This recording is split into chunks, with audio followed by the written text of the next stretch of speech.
In today's video, I'll explain how Pakistan after Operation Sindoor has emerged as the only country in the world today to have strategic ties with all the three great powers which are driving the global geopolitics. And these three great powers are America, China and Russia. Now, when I talk of strategic ties, I'm not talking about Pakistan's crypto, mineral or oil deals with America. I'm talking about ties that impact global and regional geopolitics. So I will explain how Pakistan today has strategic ties with America, how it has strategic ties with Russia. I don't have to explain Pakistan's strategic ties with China. The world knows about that. And in the end, I will also talk about what Pakistan gets back in return for being in this exceptional position of having strategic ties with all the three great powers. But before I do all this, I need to spell out the three things which have propelled Pakistan to this exalted position where it can interact strategically with all the three great powers. So these three things are Pakistan's geography. Second is Operation Sindoor, where the world and especially America saw how Pakistan convincingly demonstrated its credible conventional war fighting capabilities with Pakistan Air Force having a central role in it. And the third is Pakistan's time-tested ironclad ties with China which have withstood the vicissitudes of global geopolitics. Now, having said that, let me talk about Pakistan's strategic ties with the Trump administration. Now, President Trump recently said, I do business with people alike. Now, surely Trump likes the political and military leadership of Pakistan because they have done two things which have pleased Trump. The first is, publicly the Pakistan leadership has said that the Pakistan Air Force shot down 7 jets fighters of the Indian Air Force with no rebuttal coming from the Indian side, implying that what happened in the 4-day combat, Operation Sindoor, was an intense combat. And then Pakistan has given the credit of the ceasefire between India and Pakistan to President Trump. Now, when you see things from President Trump's perspective, there was an intense combat between India and Pakistan, two countries with nuclear weapons, and he was able to bring about a ceasefire there. Now, as far as Trump is concerned, of all the priorities that he has in his second term, the topmost is that he wants to be seen as a peacetime president, which is why at least 35 times and most recently at his speech at the United Nations, he once again spoke about ending 7 wars. Of course, in this, the most important was the India-Pakistan war, for which Pakistan has given credit, but India has not given credit to President Trump. Now, I also spoke about that when Trump had invited, as a consequence of the performance of Pakistan in Operation Sindoor, he had invited Pakistan Army Chief Field Marshal Asim Munir to lunch in the White House on June 18th. One of the things he would have discussed with Munir is the extended role of the Pakistan military, its conventional capabilities in the Middle East to stabilize the Middle East. Something that is what Trump wants. Now, there is evidence that what I had given as an assessment has come about, but before I give that evidence and talk about it, there are 2 more issues that need an update. Let me do that. We know that Pakistan and Saudi Arabia signed on September 17th this important strategic mutual defense agreement. Now what we have come to know is that China, Saudi Arabia and Pakistan will be participating in their first ever combined exercise called Warrior 9, implying that China is perfectly on board. China is happy, as much as Trump is happy with the extended military role, a conventional military role of the Pakistan military in the Middle East. And the second update is that Iran was informed, as I had said in my last video, by Saudi Arabia once the Saudis signed the agreement with Pakistan, and Iran was happy with this agreement. Now on September 24th at the United Nations, the Iranian president made this important point. He said that Iran is looking to building a comprehensive regional security system with cooperation of Muslims of West Asia in political, security and defense domains. Implicit in this is the extended role of the Pakistan military.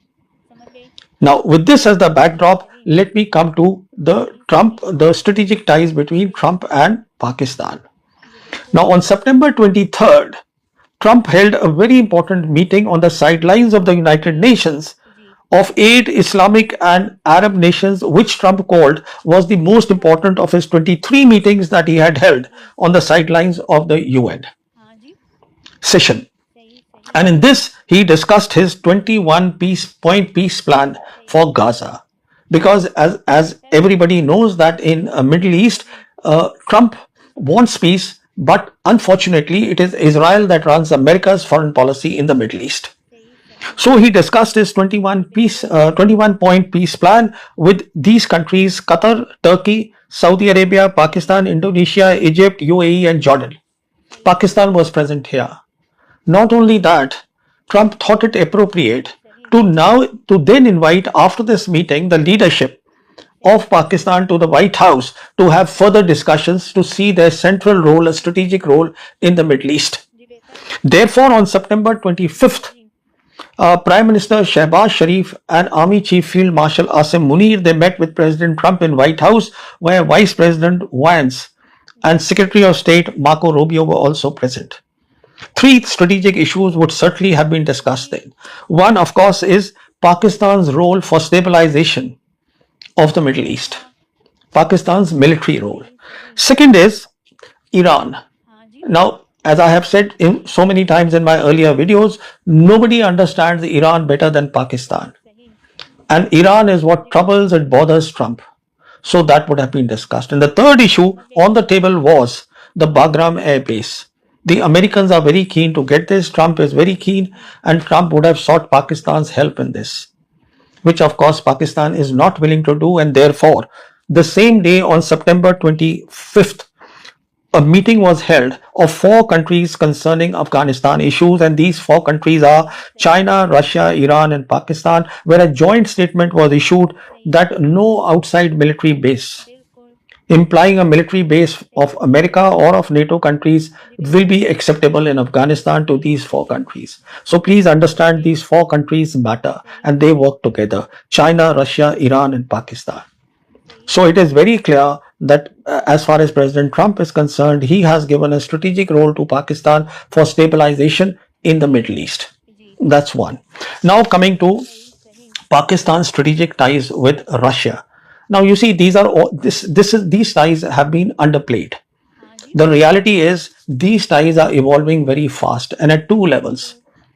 One level is they are evolving at the level of what I call the new global governance system, where we have Russia and China as the key players who are supporting this system, which is about geoeconomics, which is about trade, which is about development, which is about stability of the world, something that I have discussed in my earlier videos also. So these 2 countries are working together, and how they are working together is that when President Xi Jinping came to office in November 2012, his first foreign visit was to Moscow, and that happened in March 2013, where he met with President Putin, and he also gave an address at the Moscow State Institute of International Relations, where for the first time President Xi Jinping spoke about new type of international relations. It is this new type of international relation that he spoke about then, which now has finally evolved into, it has all the bricks in place, all the things in place. It has evolved into this new global governance system that I am talking about. And the final thing said on this was the Global Governance Initiative, which was given out by President Xi Jinping at the SCO summit in China on September 1. So the point to make is both these countries they are working together. Both these great powers, their visions are aligned, and therefore if Pakistan has very close strategic time-tested ties with China, it also will have, as part of the global south, close ties with Moscow. Now the second is the more direct or bilateral strategic ties between the 2 countries. We know that on September 15th, this Prime Minister Shehbaz Sharif met up with President Putin, and a Kremlin note was issued, and the Kremlin note clearly said that President Putin said that Pakistan is a priority partner in Southeast Asia and Asia as a whole. This is a big statement coming from President Putin. And he also spoke about Afghanistan issue to be settled with the help of Pakistan.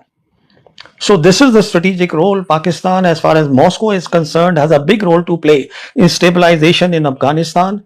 And he also spoke about, Putin spoke about the gas pipeline from Russia to Pakistan, and where he said that certain amount of infrastructure has already been built in Russia, Kazakhstan and Uzbekistan. So in short, let us not misunderstand or not understand that today Pakistan has also strategic ties with Russia.